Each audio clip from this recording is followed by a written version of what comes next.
asalaamaaleykum wa rahmatullah yéen mbokki jullit di mbokki taalibe yi ñoo ngi leen di ziar di leen jaajëfal ci topp bi ngeen ñu topp fii ci Khelcom Vision laataa loolu nag ñu ngi lay ñaan fekkee gan nga ci page bi nga abonné bas cloche bi ngir lépp luñ fi dugal nga bokk si ñi koy njëkk a jot. kon ñu dikk ak yéen ci naafila ak weeru koor gi ñu dikkaat ak yéen ci naafila guddik fukk ak juróom benn bi ci weeru koor gi.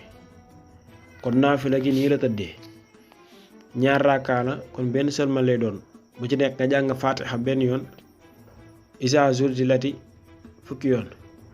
kon loolu mooy naafila gi ñu bamtulaatal leen ko ñaar rakka bu ci nekk nga jàng faatiha benn yoon izaa zulzilati fukki yoon.